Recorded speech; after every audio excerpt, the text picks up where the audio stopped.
So puffs come, go,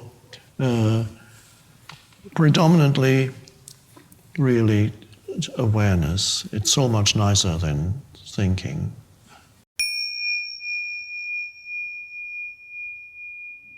So I had the opportunity to interview you once before, Eckhart, about 10 years ago. And one of the things you reported to me then was that after this awakening, you experienced an 80% reduction in mental activity.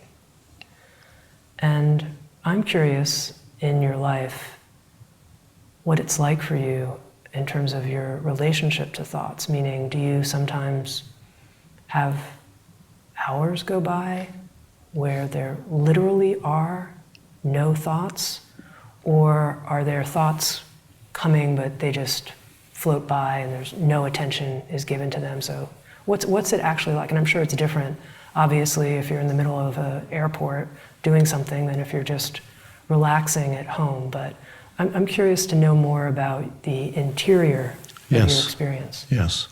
Well, there are long stretches of no thought, and I can still function in that state. For example, you talk about airport, I can perfectly check in or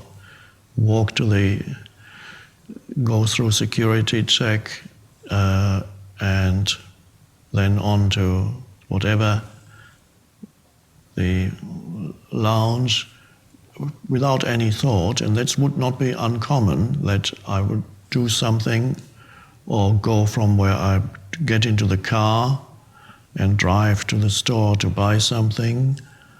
And again, virtually no thought is not uncommon. So, or it does, occasionally little fragments may come up, like little puffs of clouds, and then they're gone. So there can be, or let's say I'm sitting at home, not doing much, and occasional thoughts can drift in and out of awareness, like clouds, like the sky is blue, but little puffy clouds that come from time to time, and they go. The thoughts have no. I don't follow them, and they don't even try anymore to get my attention, as is the case with people who are still very strongly identified with thought. Every thought pulls you. Every thought pulls you where it wants you to go. And thoughts don't really have that pull anymore.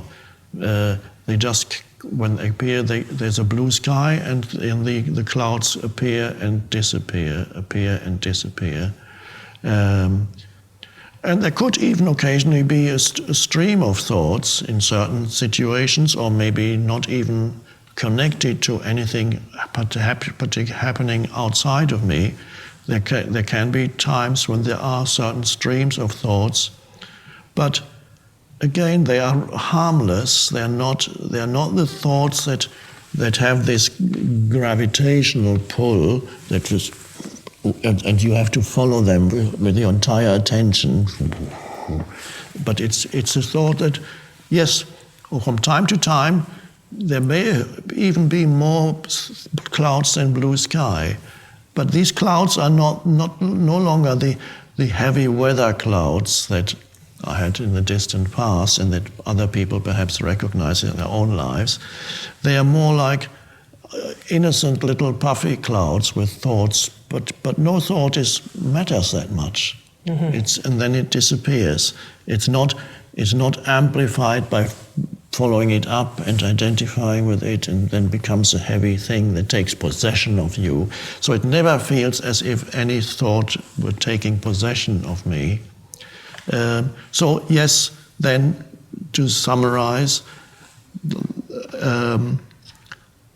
I think if anybody entered my inner state, they would be surprised how little thinking there actually is compared to probably what is still for most people normal, almost continuous.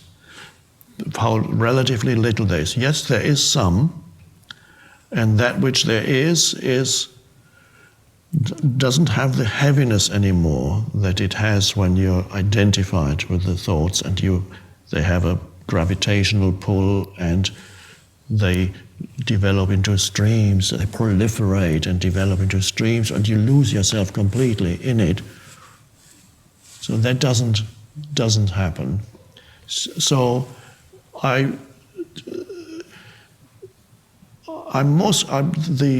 not thinking is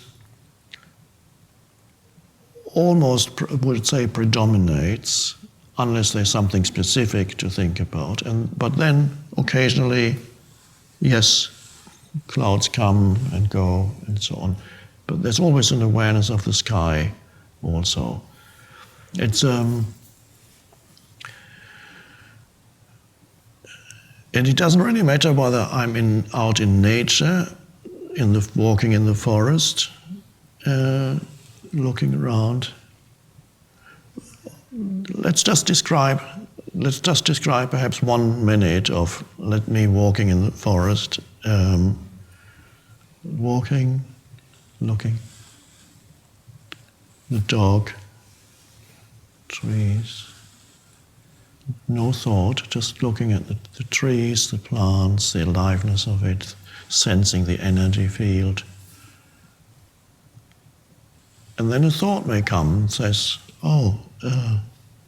when I get home I need to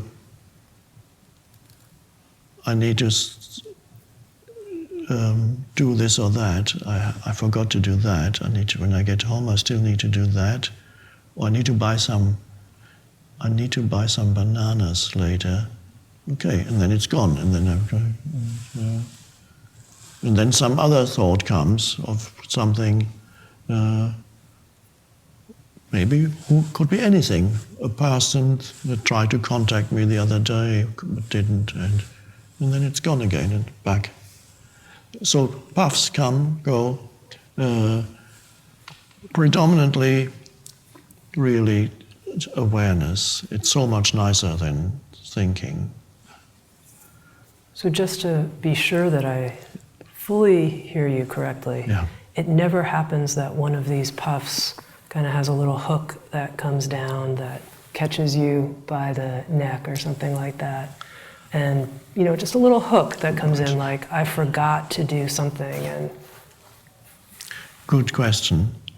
I have experienced in the past, not for some time now, occasionally some thought coming in, and hook is a good word. I experienced in the past sometimes, and I can't remember when the last time was, occasionally some thought coming in and wanting more of me than just appear and disappear. Yes. It goes, I perceive it goes like this, it pulls your sleeve.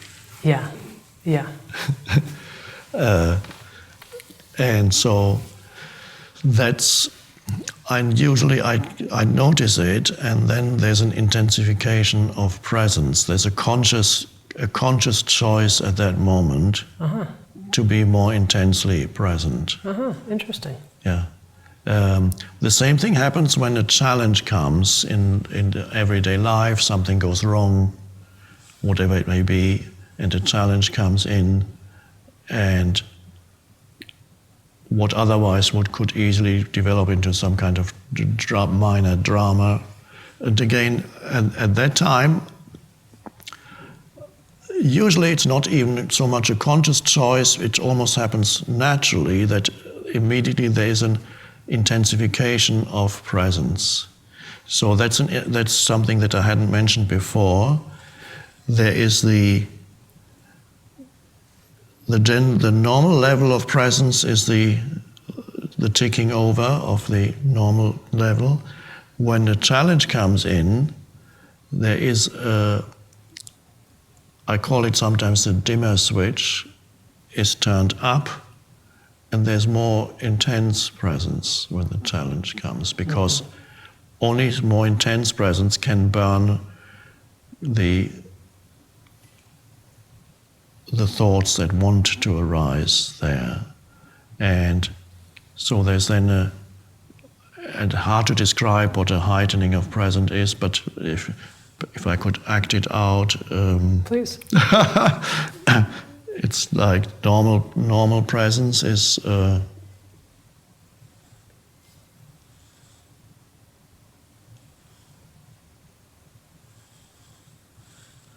And more intense presence is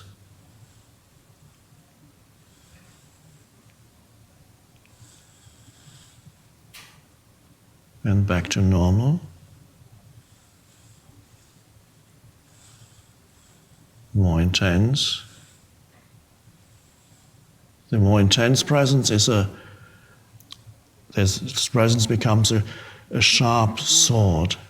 As I sometimes compare it to that in intense presence, which if you're surrounded by pandemonium, could happen, then that is required, and so or if there's a very strong pull by some thought that says, come this way, I will lead you to a wonderful place.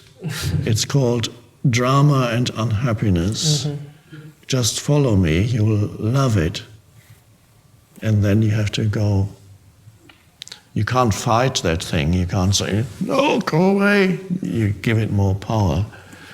You just go. You have to have that fierceness then. The presence becomes fierce presence. Whereas before, presence was gentle presence. Yeah.